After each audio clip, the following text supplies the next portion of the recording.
ಪ್ರಧಾನಿ ನರೇಂದ್ರ ಮೋದಿ ಸಂಪುಟಕ್ಕೆ major surgery ಆಗ್ತಾ ಇದೆ. ಜೂನ್ 28 ಅಥವಾ 29ರಂದು ಸಂಪುಟ ಪುನರಚನೆಯಾಗಲಿದೆಯಾ? ಹಿಂದೆಂದೂ ಕಾಣದಷ್ಟು ಬದಲಾವಣೆಯನ್ನ ಮೋದಿ ಮಾಡಲಿದ್ದಾರಾ ಅನ್ನುವಂಥ ಪ್ರಶ್ನೆ ಇದೆ. ಮಾಜಿ ಸಿಎಂಗಳು, ರೆಬಲ್ ನಾಯಕರು ಮೋದಿ ಸಂಪುಟಕ್ಕೆ ಸೇರಲಿದ್ದಾರಾ ಅನ್ನುವಂಥ ಪ್ರಶ್ನೆ ಇರುವಂಥದ್ದು. ಜೂನ್ 28 ಅಥವಾ 29ರಂದು ಸಂಪುಟ ಪುನರ್ರಚನೆಯಾಗಲಿದೆ. ಹಿಂದೆಂದೂ ಕಾಣದಷ್ಟು ಬದಲಾವಣೆಯನ್ನ ಮೋದಿ ಇಲ್ಲಿ ಮಾಡಲಿದ್ದಾರೆ. ಮಾಜಿ ಸಿಎಂಗಳು, ರೆಬಲ್ ನಾಯಕರು ಮೋದಿ ಸಂಪುಟಕ್ಕೆ ಸೇರ್ಪಡೆಯಾಗಲಿದ್ದಾರೆ. RBIನ ಮಾಜಿ ಗವರ್ನರ್ಗೂ ಕೂಡ ಲಾಟರಿ ಖುಲಾಯಿಸಲಿದೆ. ನಿರ್ಮಲಾ ಸೀತಾರಾಮನ್ಗೆ ಸೇರಿ ಹಲವರಿಗೆ ಬಿಗ್ ಶಾಕ್ ಕಾದಿದೆಯಾ? ಯಾರು ಊಹಿಸದಂತಹ ಸಂಸದರಿಗೆ ಮಣೆ ಹಾಕೋದು ಇಲ್ಲಿ ಪಕ್ಕ. ಮೋದಿ ಕ್ಯಾಬಿನೆಟ್ನಲ್ಲಿ ಭರ್ಜರಿ ಮೇಜರ್ ಸರ್ಜರಿ ಆಗಲಿದೆ. ಪ್ರಧಾನಿ ನರೇಂದ್ರ ಮೋದಿ ಸಂಪುಟಕ್ಕೆ ಸರ್ಜರಿ ನಡೆಯಲಿದ್ದು ಜುಲೈ 28 ಅಥವಾ 29ರಂದು ಸಂಪುಟ ಪುನರ್ರಚನೆಯಾಗಲಿದೆ. ಹಿಂದೆಂದೂ ಕಾಣದಷ್ಟು ಬದಲಾವಣೆಯನ್ನ ಮೋದಿ ಸರ್ಕಾರ ಈಗ ಮಾಡಲಿದೆ. ಮಾಜಿ ಸಿಎಂಗಳು, ರೆಬಲ್ ನಾಯಕರು ಈಗ ಮೋದಿ ಸಂಪುಟಕ್ಕೆ ಸೇರ್ಪಡೆಯಾಗ್ತಾರಾ?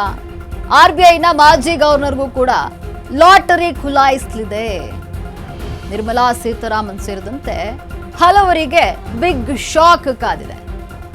ಯಾರು ಕೂಡ ಊಹೆ ಮಾಡಿರದಂತಹ ಸಂಸದರಿಗೆ ಈ ಬಾರಿ ಮಣೆ ಹಾಕೋದು ಪಕ್ಕ ಅಂತ ಹೇಳಲಾಗ್ತಾ ಇರುವಂಥದ್ದು. ಮೋದಿ ಕ್ಯಾಬಿನೆಟ್ನಲ್ಲಿ ಭರ್ಜರಿ ಸರ್ಜರಿ ಆಗ್ತಾ ಇದ್ದು ಈ ಬಾರಿ ಯಾರು ಕೂಡ ಊಹೆ ಮಾಡೋದಕ್ಕಾಗೋದಿಲ್ಲ. ಆ ರೀತಿಯಲ್ಲಿ ಸರ್ಜರಿ ಆಗುತ್ತೆ ಅಂತ ಹೇಳಲಾಗ್ತಾ ಇದೆ. ಹಿಂದೆಂದೂ ಕಾಣದಷ್ಟು ಬದಲಾವಣೆಯನ್ನ ಮೋದಿ ಮಾಡಲಿದ್ದಾರೆ.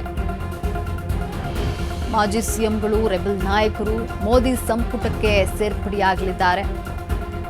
RBIನ ಮಾಜಿ ಗವರ್ನರ್ ಮೋದಿ ಕ್ಯಾಬಿನೆಟ್ನಲ್ಲಿ ಅವ್ರಿಗೆ ಅವಕಾಶ ಸಿಗುತ್ತಾ? ಲಾಟ್ರಿ ಖುಲಾಯಿಸುತ್ತಾ ಅನ್ನುವಂಥ ಪ್ರಶ್ನೆ ಈಗ ಇರುವಂಥದ್ದು. ಏನು ನಿರ್ಮಲಾ ಸೀತಾರಾಮ್ ಸೇರಿದಂತೆ ಇನ್ನು ಹಲವರಿಗೆ ಶಾಕ್ ಕಾದಿದೆಯಾ? ಅವರಿಗೆ ಏನು ಒಂದು ಸಚಿವ ಸ್ಥಾನ ಕಳೆದುಕೊಳ್ತಾರಾ ಅನ್ನುವಂತಹ ಪ್ರಶ್ನೆಗಳಿರುವಂಥದ್ದು. ನಿರ್ಮಲಾ ಸೀತಾರಾಮ್ ಅವರವರು ಸೇರಿದಂತೆ ಇನ್ನೊಂದಷ್ಟು ಜನರಿಗೆ ಶಾಕ್ ಆಗುತ್ತಾ ಅನ್ನುವಂಥದ್ದನ್ನ ಕಾದು ನೋಡಬೇಕಿದೆ.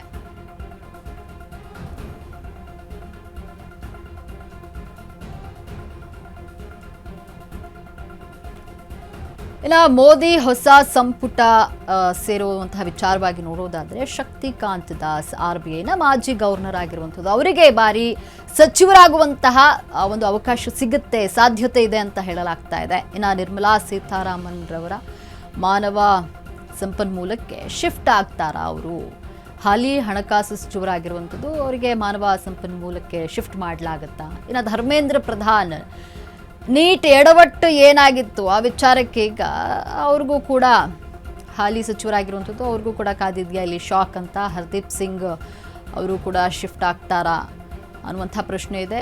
ಇನ್ನು ಇವರಿಗೆಲ್ಲ ಶಾಕ್ ಆಗುವಂಥದ್ದು. ಪೆಟ್ರೋಲಿಯಂ ಸಚಿವರಾಗಿದ್ದಾರೆ ಇವರು ಕೂಡ. ಇನ್ನು ಶ್ರೀಕಾಂತ್ ಶಿಂದೆ, ಏಕನಾಥ್ ಶಿಂದೆ ಬಣಕ್ಕೆ ಶಿಫ್ಟ್ ಆಗಲಿದೆ.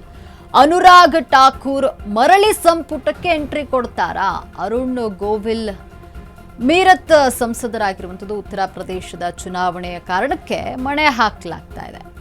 ಇನ್ನು ಪಂಕಜ್ ಚೌಧರಿ ಸಂಪುಟದಿಂದ ಗೇಟ್ ಪಾಸ್ ಫಿಕ್ಸ್ ಅಂತ ಹೇಳಲಾಗ್ತಾ ಇದೆ.